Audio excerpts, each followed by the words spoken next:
예, 여러분 반갑습니다. 고성국입니다. 우리 대구 아미고 동지들께서 아주 좋은 자리를 마련해 주셨는데, 오늘 제가 여러분하고 말씀드릴 내용이 앉아서 한가하게 노닥거리듯이 할 얘기들이 아니라서 그냥 서서 하겠습니다. 여기가 대구 매일신문사 강당인데, 사실 10여 년 전에 그 지방에서 그 활동하는 언론사 중에 그 가장 먼저 이 매일신문이 정치 아카데미라고 하는 프로그램을 기획해서 시작을 했어요. 대구에서 하니까 부산에서 따라하고 그랬는데, 그 정치 아카데미 처음 기획할 때 제가 당시 매일신문사 일하는 분들하고 인연이 돼서 그 시작을 했던 기억이 납니다. 근데 특히 요즘 이재명 독재 정권이 들어선 이후에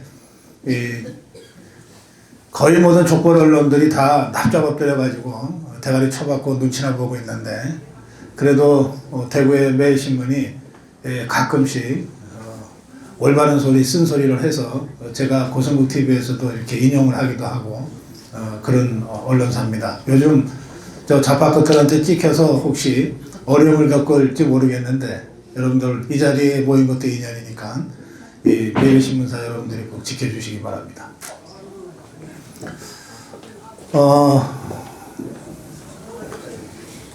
우리가 대구 경북을 얘기하면, 특히 대구를 얘기하면 보수의 심장이다 이런 말들을 많이 하죠. 여러분들 많이 들으셨을 거고. 근데 이 대구 시민 그리고 대구 아미고 동지 여러분께 제가 이렇게 묻겠습니다. 대구가 보수의 심장 맞습니까? 예. 대구가 진짜 보수의 심장 맞냐고요? 아닙니다. 쪽팔리지도 않아요? 심장이라고 하는 게 여기서 엄마 뱃속에서부터 뛰기 시작해서 이게 멈추면 죽는 거 아닙니까? 이게 제대로 뛰어야 저 손가락 끝에 발가락 끝에까지 피가 돌아서 우리가 건강하게 사는 거 아니에요? 과연 대구, 경북이, 특히 대구가 우리 자유우파의 심장으로 제대로 하고 있습니까?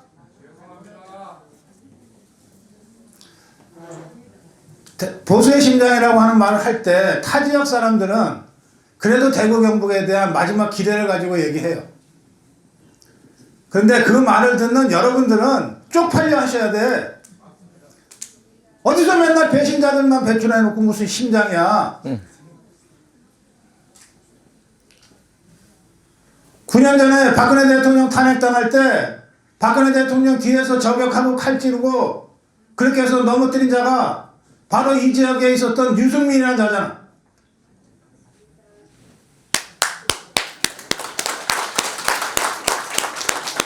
그때 그 배신자들 지금 여러분들이 제대로 척결했어요? 그냥 내버려 두고 있잖아. 그래놓고 무슨 보수의 심장이야.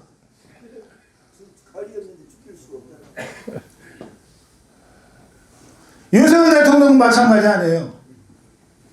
다 배신자들이 뒤에서 칼 찔렀지. 그 배신자들이 지금도 대가리 쳐들고 다니잖아요. 그걸 그냥 두면서 우리가 과연 자유우파라고 할 수 있고, 과연 대구가 자유우파의 심장이라고 큰 소리 칠 수 있냐 말이에요. 이재명 종북주사파가 정권 탈취한 지 불과 6달도 안 돼서 나라가 완전히 무너져 내리는 걸 지금 여러분들이 목도하고 계시잖아. 몸으로 느끼고 계시잖아. 그래서 국민의힘이 오랜만에 제대로 된 투사를 당대표로 세웠어요. 전국을 돌아다니면서 반 이재명 전선 구축 이거 하려고 애를 쓰고 있는데, 어제 대구에서 그래서 국민대회가 있었죠. 자, 그 국민대회 현장에 나가셨던 분 손들어 보세요. 아니 10분의 1이 안 되네. 나머지 분들은 뭐 하셨어요? 나라가 안 망한 것 같아요? 대한민국이 잘 돌아간다고 생각하십니까? 왜 안 싸우냐고. 심장에서부터.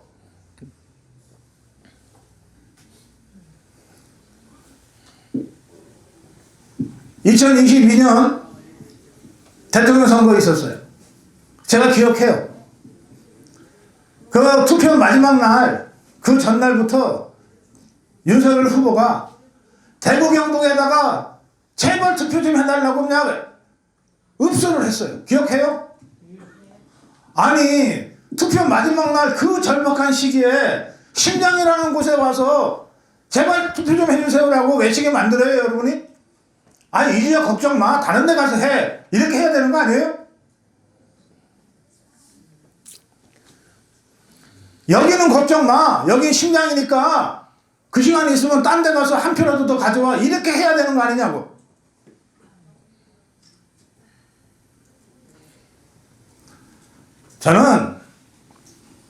저도 대구에서 났어요.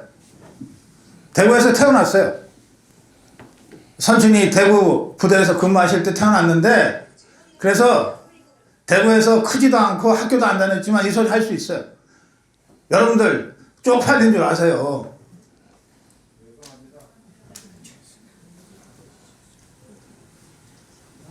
저는 그럼에도 불구하고 대구가 있고 경북이 있어서 그나마 대한민국이 아직은 버티고 있다고 생각해요.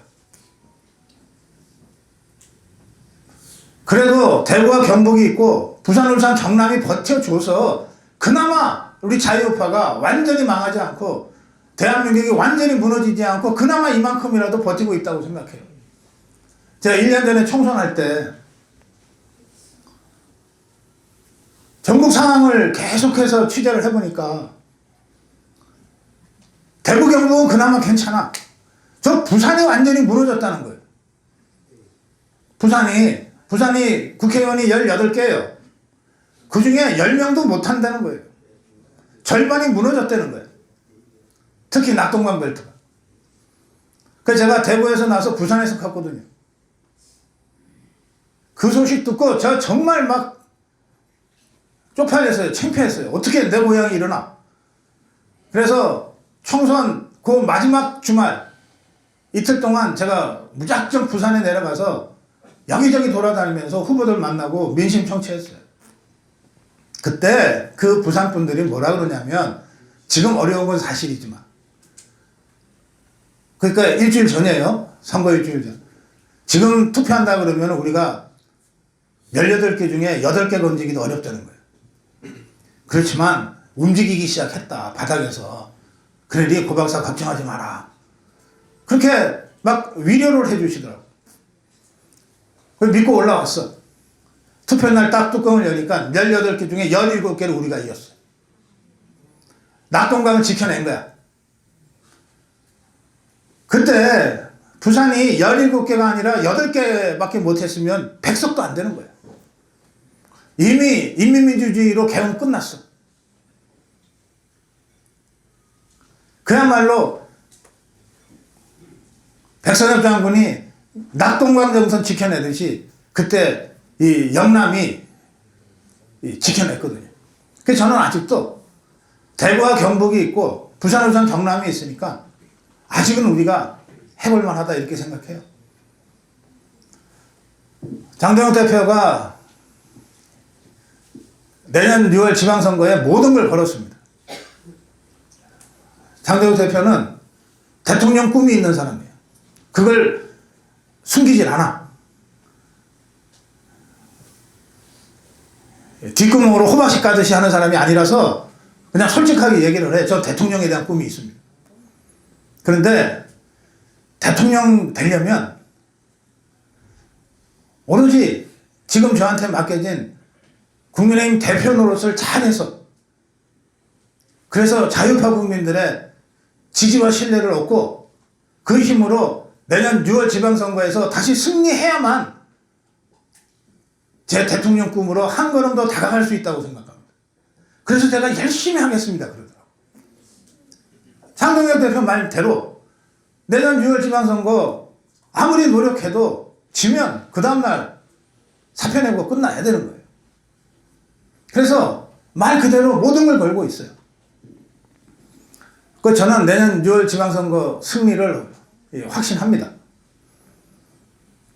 장동혁이 열심히 해서가 아니고 우리 자유파의 승리 방정식이 지금 구축되고 있기 때문에 그렇습니다.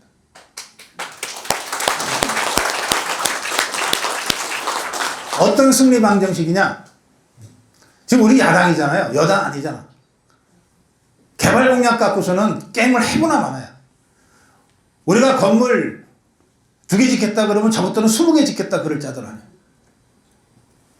그러니까 우리가 의지할 수 있는 유일한 것은 이재명 심판이라는 바람을 일으키는 것밖에 없어요. 이재명 정권 심판하자. 이재명이가 권력 탈취하고 딱 1년째 되는 날 치러지는 지방선거니까 구청장을 뽑든 지방의회 뭐 구의원을 뽑든 간에 어쨌든 이재명 정권을 심판하기 위해서 우리 유권자는 투표장에 나가면 되는 거예요. 그게 첫 번째. 두 번째는 뭐냐?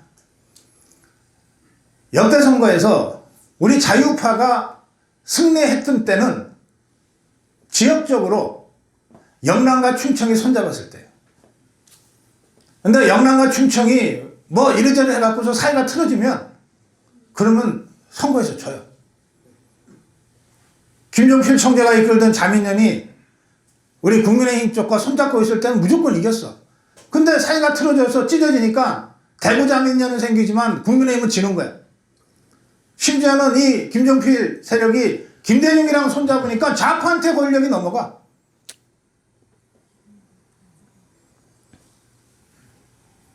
지금 충청권에 가보시면 오랜만에 대통령감 나왔다고 장동혁 대망론이 바닥에서부터 불고 있어요. 최근에 발표되는 거의 모든 여론조사에서 여야 통틀어서 대권주자 1위가 누굽니까? 장동혁이잖아.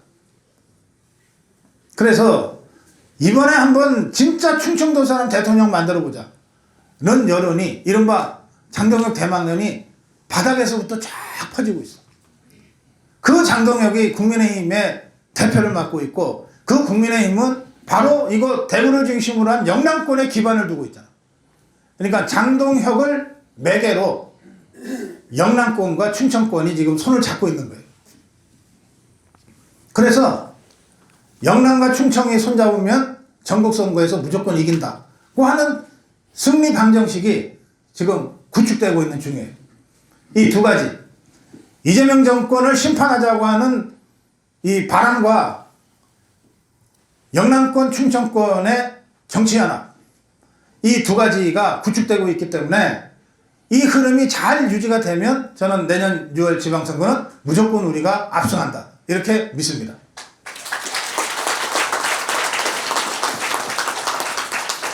그런데 이 구도가 장동혁 머릿속에만 있고 정치적으로 현실화되지 않으면 소용없어요. 자기 혼자 영남 충청 연합이야. 자기 혼자 반 이재명 전선 구축이야. 자기 혼자 생각하고 자기 혼자 얘기하고 다닌다고 해서 이게 대중적으로 구축되는 게 아니잖아. 그럼 어떻게 해야 되냐? 이걸 대중적으로 정치화 시켜야 됩니다. 대중적으로 정치화 시켜야 돼. 그걸 하기 위해서 필요한 건 뭐냐?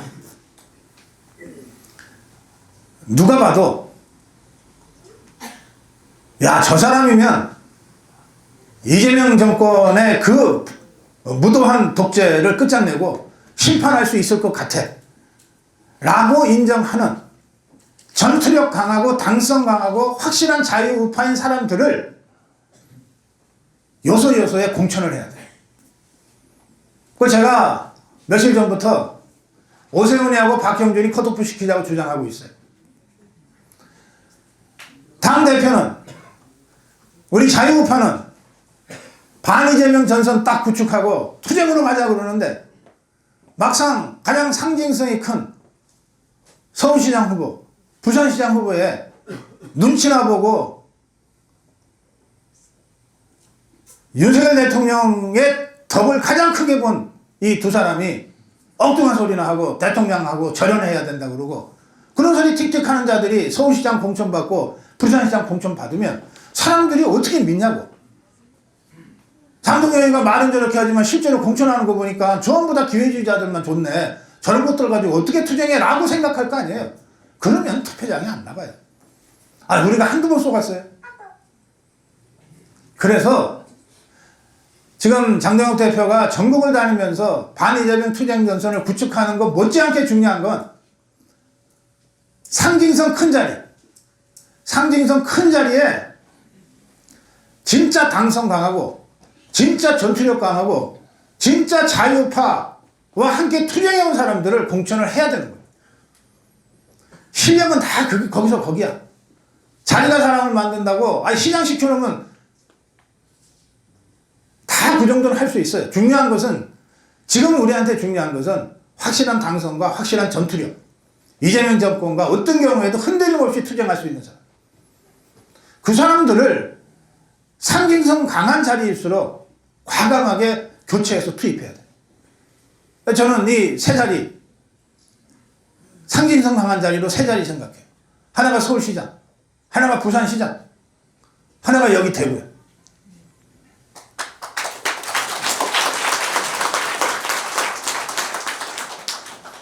삼 년 반 전에 지방선거가 있었어요.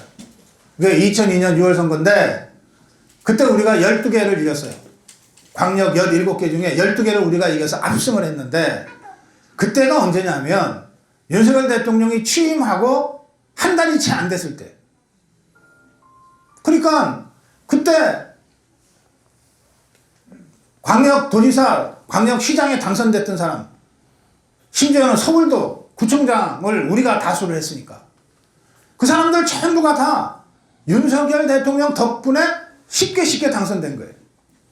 아니 대통령으로 뽑아놨는데 그리고 그 대통령하고 손발을 맞춰서 지방행정해야 되는데 대통령과 당을 함께하는 사람 뽑는 게 너무나 당연하잖아. 그래서 그 사람들 12명의 광역단체장들은 누구나 할 것 없이 다 윤석열 덕분에 시장되고 도지사 된 사람들이에요. 근데 이 사람들이 가장 특혜를 많이 받은 바로 이 사람들이 윤석열 대통령이 탄핵당할 때 딱 한 명 빼놓고는 전부 외면했어. 전부 고개 들리고 외면했어요. 심지어는 칼질까지 하고 총질까지 했어. 뒤에서. 그 딱 한 명이 누구냐? 이철우예요. 경북지사.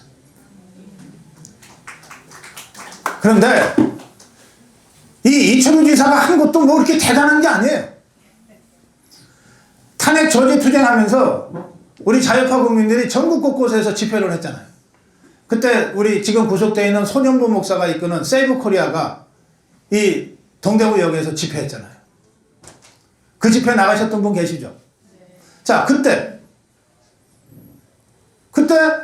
대구시장도 아닌 경북지사 이철우가 그 집회에 나타났어요. 연단에 올라갔어. 마이크를 잡았어. 근데 단체장은 정치적인 발언을 하면 선거법 위반이라고 못하게 하거든. 그 사람이 올라가서 마이크는 잡았는데 정치적 발언을 못하는 거야. 탄핵 저지 하자든지 윤석열 어게인 하다든지 이런 소리를 못하는 거야. 그래 이철우 지사가 뭘 선택했냐? 먼저 양해를 구했어. 제가 정치적 발언을 못하는 단체장입니다. 그리고 난 다음에 태극기를 불러. 저 애국가를 불렀어. 애국가를. 그러니까 거기 모였던 자유파 국민들이 모두 함께 정말 울먹울먹 하면서 애국가를 같이 불렀어요. 그리고 애국가를 부르고 내려갔어. 이 사람은 정치적 발언 한마디도 안 했어. 그런데 유일하게 그 탄핵 저지 투쟁 과정에서 연단에 올라서 애국가를 부른 거예요. 그 사람이 유일해. 윤석열 대통령 덕분에 도지사하고 시장했던 자들 중에 그나마 탄핵 저지, 탄핵 반대 집회에 나와서 마이크 잡고 애국가라도 부른 사람은 이철우 지사가 유일한 거예요. 그 정도로 지금 국민의힘의 단체장들은 썩어 빠졌어요. 한심하기가 이럴 데 없어. 어떻게 그런 것들만 골라서 공천했는지 모르겠다 싶을 정도예요. 107명의 국회의원도 말할 것도 없죠. 싹 갈아치워야 된다. 제 기준으로 보면 지금 107명 중에 다시 공천받아도 괜찮을 사람들 있잖아요. 2년 반 후에 5명이 안 돼. 지금 단체장 중에 다시 공천받아도 충분하다 할 사람은 이철호밖에 없어. 근데 이 사람이 아픈 병에 걸려갖고 너무너무 힘들다 그래요. 마음 아파 죽겠어. 당도. 그래서 아마 장동혁 대표도 그냥 성질대로라면 싹 갈고 싶을 거예요. 근데 현실적으로는 그렇게 하기가 어려우니까 11명, 여기 이 지역에 홍준표 관문과 빼고 나머지가 11명이잖아. 11명 중에 최소 2명 내지 3명은 컷오프 시켜야 되겠다. 광역 중에. 이런 얘기를 이제 공개적으로 하는 거예요. 그래서 제가 다시 한번 말씀드리는데 오늘 주제가 민주주의란 무엇인가잖아요. 민주주의는 여러분들이 주인으로 타는 것, 그게 민주주의예요. 다른 것 아니에요. 여러분들이 주인으로 타는 나라가 민주주의 나라고 여러분들이 주인으로 타는 정당이 민주적인 정당이에요. 그 여러분들이 스스로 생각해 보시면 돼. 내가 지금 대한민국의 주인인가? 내가 지금 대한민국 주인으로 대접받고 있는가? 그럼 나머지들은 다 종이라는 거 아니야? 이재명이 비롯해서 300명의 국회의원, 100만 명의 공무원 다 우리 종이잖아. 여러분들이 월급 주고 있는 것들이잖아. 어디 종이 감히 휴대폰을 보자고 그래? 네? 그러니까 저것들이 종인 신분을 망각하고 완전히 주인 머리 꼭대기에 올라타겠다고 하는 거 아니에요. 그러니 우리가 혼을 내줘야지. 우리가 종으로 부리려고 월급 줘가면서 고용한 것들이 주인 몰라보고 주인 머리 위에서 놀겠다 그러면 끌어내려갖고서 두들겨 패야 되거든. 그래야 주인 노릇을 여러분들이 제대로 하는 거고 그래야 민주주의가 정상적으로 돌아가는 거예요. 그게 선거야. 그러니까 내년 6월 선거부터 2년 반 후에 국회의원 혼내려고 그때까지 기다리지 마시고 당장 내년 6월 선거에 여러분들이 회초리를 들 수 있는 거야. 주인으로서. 그 회초리를 들고 제대로 엄하게 야단치면 여러분들이 주인 되는 거예요. 그러면 대한민국은 민주주의 국가가 되는 거예요. 그것을 여러분들이 정말 작심하고 하셔야 돼요. 구경꾼 되지 마시고 더 이상 당에서 이 사람 공천했으니까 어쩔 수 없지 그러고 가서 꼭 어디 저 도살장에 끌려가는 소처럼 꾸역꾸역 끌려가갖고 할 수 없다 그러고서 꾹 찍지 마시고 아니면 아니라고 소리쳐야 돼. 내가 주인인데 왜 니것들이 이런 식으로 해? 라고 화가 나면 화를 내셔야 된다고. 그래야 저것들이 알아듣지. 저것들이 조심을 하지. 내년 6월 지방선거에 여러분들이 주인 되는 방법은 간단하다. 여러분들이 갖고 있는 기준이 있어요. 저나 여러분들이나 어떤 사람이 공천받아서 시장도 되고 도지사도 되고 지방의회 의원도 돼야 된다라고 하는 기준이 있어. 그 기준은 사람마다 조금씩 다를 수 있지만 우리가 자유우파라면 공통적으로 우리가 갖고 있는 기준이 있어. 하나는 확실한 자유우파여야 돼. 하나는 제대로 싸울 수 있어야 돼. 이 두 가지 기준을 가지고 당이 제대로 공천 못하면 야단치고 바로 잡아줘야 되는 거예요. 그래야 여러분들이 주인 대접을 받습니다. 이래도 좋다 저래도 좋다 누굴 공천해도 뭐 막대기를 갖다 던져놔도 빨간색만 갖다 입히면 알아서 찍어주더라. 그래서는 여러분들이 절대 주인 대접받지 못합니다. 겁을 내지 않는데 종들이 언제 여러분들이 주인 대접받겠어요. 내년 6월 지방선거에 여러분들이 내가 주인이다. 내가 공천한다면 이런 기준으로 하겠다. 이런 관점을 확실하게 가지고 국민의힘의 다양한 형태로 여러분들이 목소리를 내야 됩니다. 네.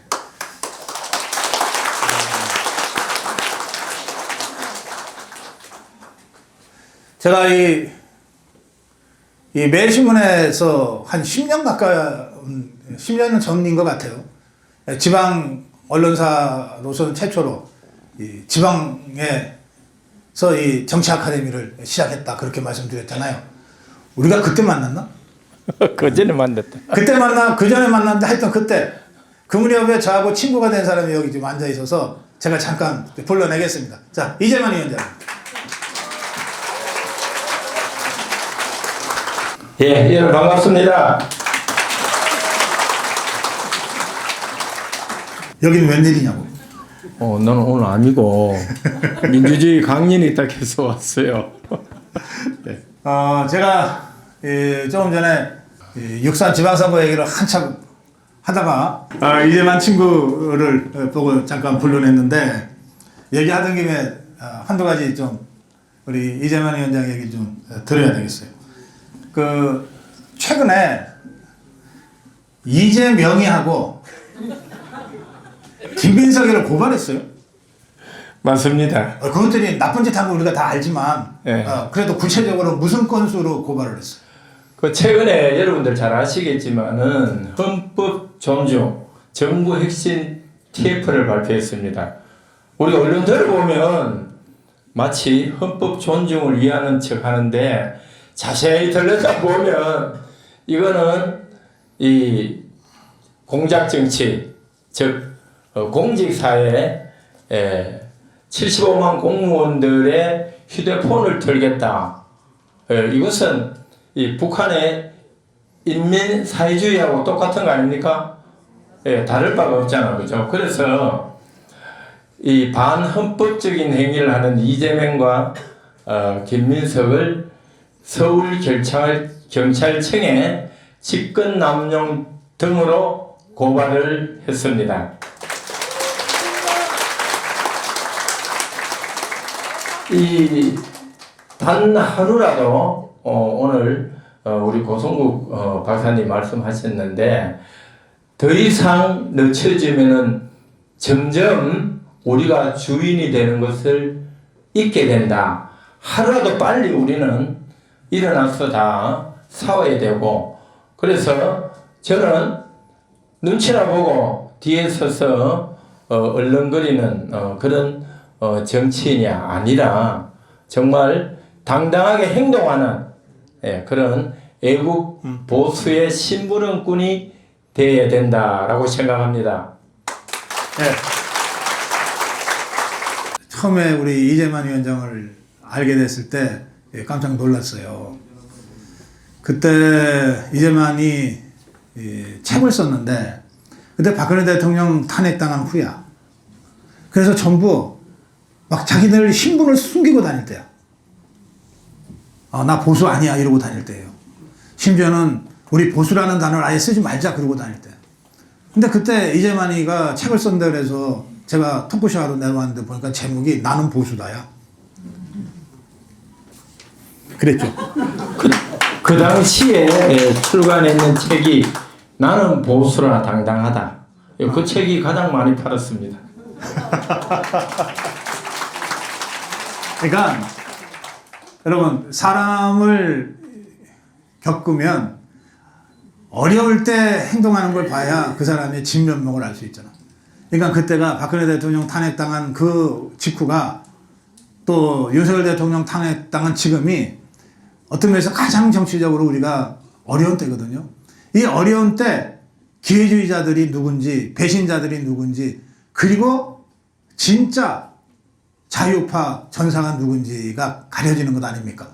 그래서 제가 그때 그 나는 보수라 당당하다 이 친구의 책을 보면서 적어도 이 이재만이는 어떤 경우에도 배신하지는 않겠구나 그런 생각을 제가 하게 됐어요.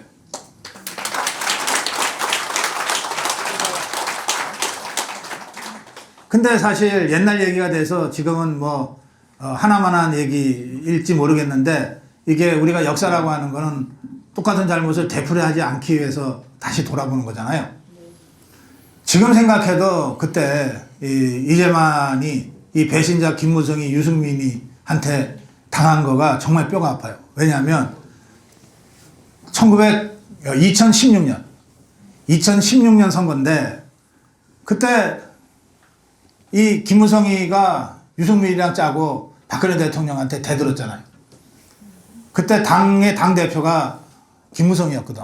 그래서 이자가 어쨌든 공천장에 도장을 찍어야 비로소 선관위에 제출을 할 수 있는 그 급박한 상황에서 제출 날짜 이틀인가 남기고서 도장들을 튀어버렸잖아. 그래가지고 어쩔 수 없이 이제 정말 이게 이 배째라 그러면서 튀어버리니까 그 김무성이를 설득해서 데리고 오는 과정에서 결국은 두 자리를 김무성이한테 양보하는 타협을 하게 됐어요. 그때 김무성이한테 양보한 첫 번째 지역이 바로 대구 동구야. 동구 의뢰. 그때는 이 이재만이가 이미 공천 받았어. 경선해갖고. 그래서 충분히 준비하고 있는데 그 김무성, 유승민이의 그런 이 폐악질에 공천 반납했어요. 당에서 반납하라고 그러니까. 그리고 난 다음에 그 당이 무슨 짓을 했냐. 동구을에 후보를 안 내버렸어. 당에서. 그리고 유승민이 이자가 무소속으로 출마를 했어. 그래가지고 박근혜 대통령 사진 크게 걸고서 마치 지가 박근혜 대통령의 적자인 것처럼 선거를 해갖고서 이자가 당선이 됐어. 그러니까 이자가 당선이 됐는데 무소속으로 당선이 되니까 우리 쪽에 의석수로 카운트가 안 되잖아요. 그 바람에 우리가 한석 진 것으로 돼가지고 국회의장직 저쪽에 뺏기고 국회직 전부 다 저쪽에 뺏겨버린 거예요. 그래서 국회가 박근혜 대통령 탄핵을 밀어붙일 수 있게 된 거거든. 그러니까 그때 이 김무성이 유승민이의 이 반란에 굴복하지 않고 끝까지 지켰으면 그러면 이재만이 그때 국회의원 되는 건 너무나 당연한 거 아니에요. 그러면 우리가 저쪽에 앉은다고 의석수라. 앉으면 우리가 국회의장 먹는데 박근혜 대통령 탄핵안을 왜 상정하겠냐고. 그러니까 박근혜 대통령 탄핵에 뭐 수많은 이유들이 있고 그때 고비고비마다 그때 이렇게 했으면 그때 이렇게 했으면 하고 아쉬움이 있는데 그 첫 단추가 바로 이재만이에요. 그래서 제가 이재만이 보면 야 이 바보야 왜 그때 양보했냐면 그러잖아. 네가 버텼어야지. 내가 보충해서 좀 얘기를 하면 그때 20대 총선 2016년인데 나하고 유승민 후보가 경선을 치열하게 했습니다. 야 그거한테 후보자를 왜 묻히냐 그냥 유승민이 해야지. 택도 아닌 것이. 그런데 그때 이항구 의원이 공천심사위원장이었고 이틀을 놔두고 공천 발표를 했는데 제가 한 가지 아쉬운 게 뭔가 하면 그때도 제가 판단이 좀 부족했나 하는 생각이 뭔가 하면 이게 유승민이가 이 3일 놔두고 갑자기 탈당을 하러 갔어요. 시당에. 탈당을 했어. 네. 그걸 보고 나도 탈당을 하러 가서 같이 무소속으로 붙으면 이긴다 라고 생각하고 탈당하러 가는데 이항구 의원이 전화가 왔어요. 내일 아침에 9시에 공천 발표하는데 탈당을 하면은 후보도 없는데 왜 그런 짓 안 하냐고.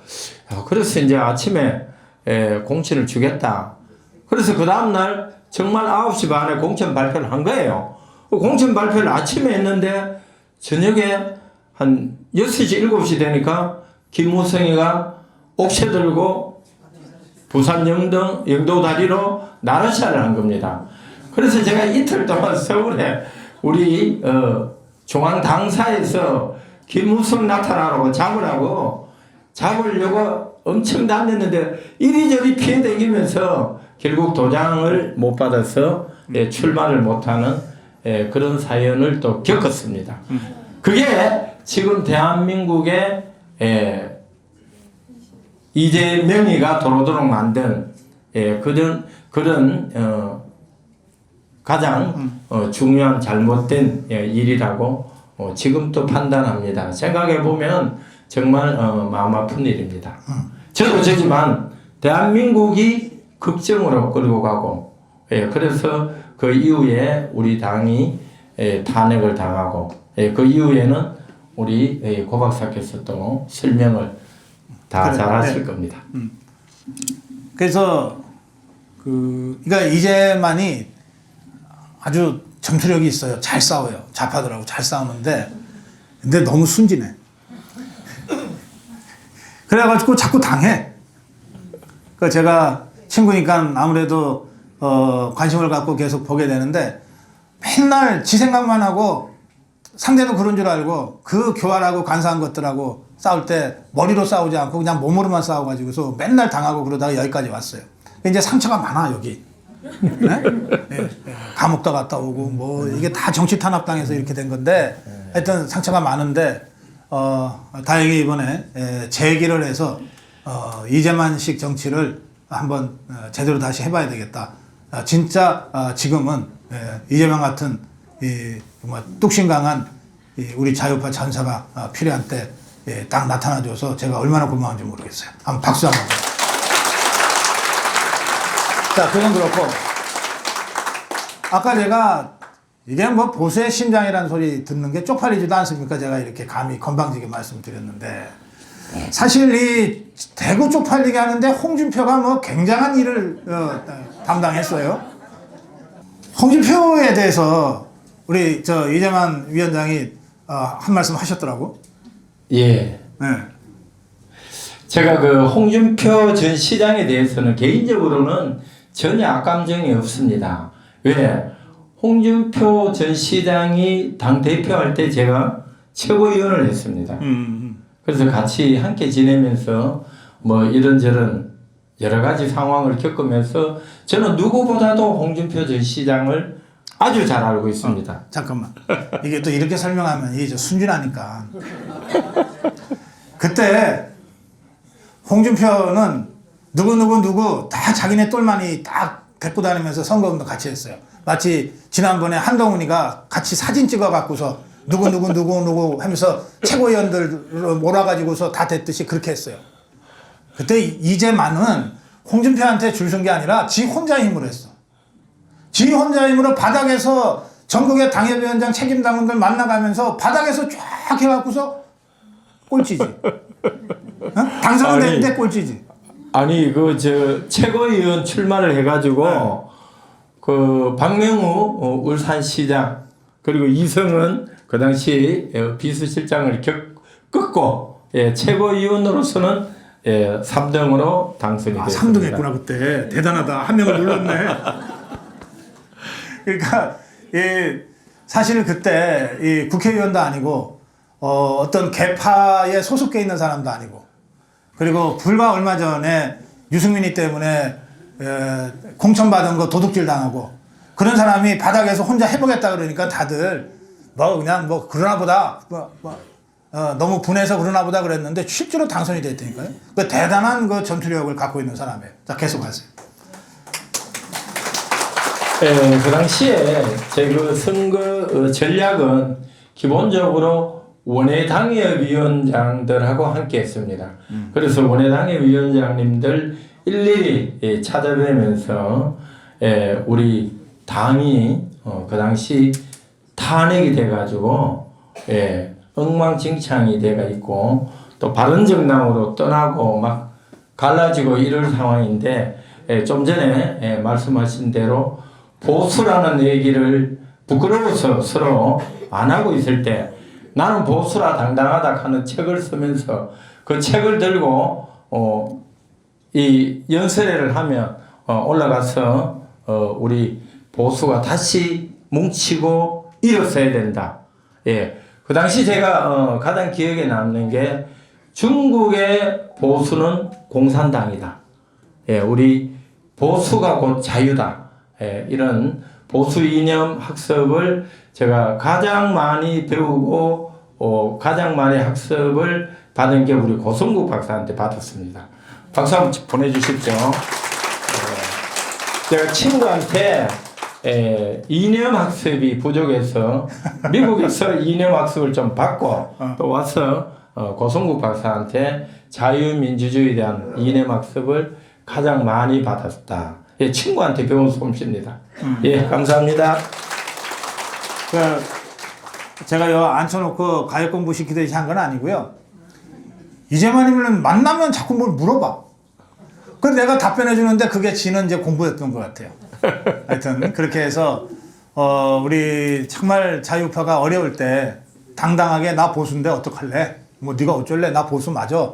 이렇게 소리치는 정치인을 최고위원으로까지 만들었던 거는 지금 생각해도 아주 참 뿌듯한 그런 경험입니다. 자, 근데 이게 홍준표 얘기하다가 너무 옛날 얘기로 흘렀는데 홍준표 전 시장이 왜 제가 이제 페이스북에 글을 올렸는가 하면 뭐 대통령 선거 나온다고 대구를 버리고 떠나고 또 서울 시민으로 돌아간다.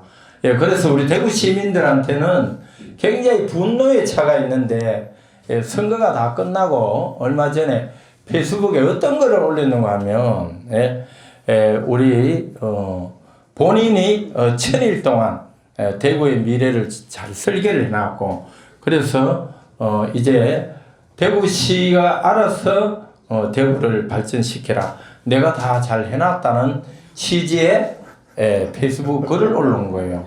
이거 제가 보니까 이게 이틀 동안 이 48시간 이래 지켜봐도 우리 대구의 국회의원 또 많은 정치인들이 한마디도 글을 안 올리는 거예요.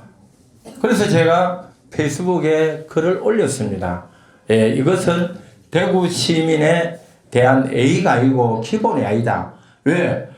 약 1년 이상 15개월 동안 대구시는 시장 없이 지내면서 대구 행정이 공백이 생기고 대구가 엉망진창이 되는데 그래서 대구 시민들이 얼마나 힘들고 고통받고 지금 이 상황을 걱정하고 있는데 그렇게 글을 올리다 보니까 제가 이제 저 홍준표한테 제발 기본적인 A는 좀 지키고 이런 말씀은 하시지 마라 그렇게 잘했어. 잘했나? 네. 근데 홍준표가 여기 시장이었어요? 저는 솔직히 대구시장 그러면 문희갑 시장밖에 기억이 안 나. 문희갑 이후에 시장 같은 시장 하나라도 있었어요? 그냥 여러분들이 그런 사람들을 계속 시장 감투 씌워줬잖아. 할 말이 없는 거야 우리가. 이번에 잘 찍어야 돼요. 자, 그런데 사실 제가 대구에서 났다고 그랬잖아요. 저 대구 시민이기도 해요. 근데 무슨 제가 이런저런 논평을 하거나 뭘 하다 보면 대구가 자꾸 꼴찌야. 뭐 경제도 꼴찌, 뭐도 꼴찌, 다 꼴찌야. 도대체 어떻게 된 거야 이게? 큰일이다. 그래서 제가 그 GRDP가 되고 꼴찌 30년을 하고 있죠. 다 알고 계시는 내용이잖아, 그죠? 근데 과연 왜 대구시가 GRDP가 꼴찌냐? 현재 2,900만 원입니다. 연간 1인당. 그런데 여기 대구 시민들은 1년에 2,900만 원씩밖에 못 벌어? 그렇지. 아, 그게 가장 큰 문제입니다. 평균. 물론 집에 한 살짜리도 평균 하는 거니까 그렇게 하긴 하지만 낮아도 너무 낮다. 1인당 소득인데 평균은 4,500이죠. 그리고 울산은 7,600만 원입니다. 엄청나게 차이가 납니다. 그러면 여기 대구 시민이 울산 시민보다 3배 못 사는 거예요? 2.5배 알로 2.5배 못 사는 거네. 네. 훨씬 못 사는 겁니다. 그러다 보니까 대구 모든 부분이 지금 엉망진창이 되어 있다. 여러분들이 더 잘 아실 겁니다. 그래서 왜 이렇게 됐느냐? 제가 또 잠깐. 그럼 제가 아까 여러분들 대구 심장 맞냐고 막 큰 소리 쳤는데 제가 취소할까요? 이렇게 못 사시는 줄 몰랐어. 아니 이렇게 다른 지역에서 바로 옆에 지역이잖아요. 포항이나 울산이나. 그래서 너무 이 상대적으로 정말 너무 지금 뒤떨어져 있는데 이런 상황에서 그래도 우리 자유파가 대구 바라보고 있다는 거, 야, 이게 좀 심각하네 상황이. 그래요. 이게 현실입니다. 그 뭐 여러 가지 복합적으로 많은 요인들이 있겠지만은 정말 알겠습니다. 일을 해야 되는데 일을 하지 않았다. 알겠습니다. 자, 여기까지 할게요.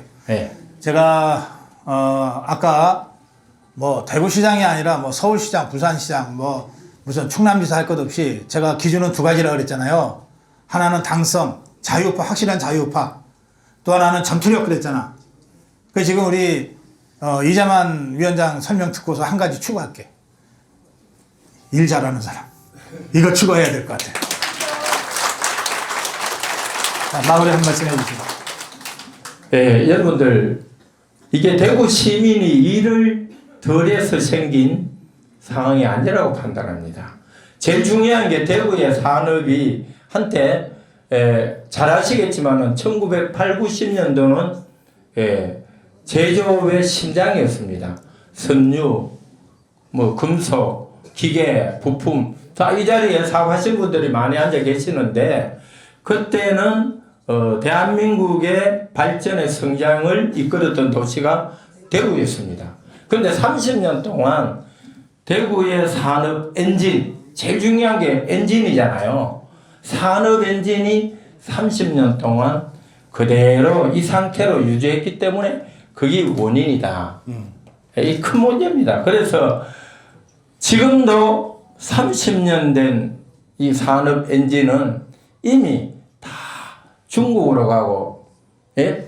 또 베트남으로 가고 없습니다. 그럼 지금은 여러분들 잘 알겠지만 세계적으로 AI 해야 되고, 바이오 해야 되고, 디지털 해야 되고, 로봇 해야 되고, 이런 신산업에 대한 개발과 투지, 지원해야 되는 의지가 굉장히 부족했다. 그래. 그래서 이것을 빨리 추진해야 된다. 예. 그리고 여러분들 좋아하는 대구는 지리적으로 문화예술 산업을 관광 산업으로 육성해야 된다. 예. 이 두 가지가 굉장히 긴급한 상황이라고 생각합니다. 그래, 네, 고맙습니다. 네, 저도 마무리할게요. 여러분, 대구 시민 여러분, 대한민국 주인 노릇을 좀 제대로 해주시기 바랍니다.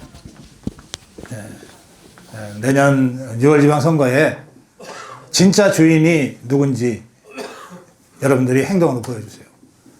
이재명 경북지사파 개딸들이 주인이 아니고 대한민국 국민이 주인이라고 하는 것을 여러분들 행동으로 보여주십시오. 그리고 제가 오늘 우리 친구 이재만 위원장하고 얘기하면서 하나 배웠어요. 저는 계속해서 두 가지만 얘기했거든요. 확실한 자유파 그리고 전투력 이랬는데 일 잘하는 것도 추가할게요. 예.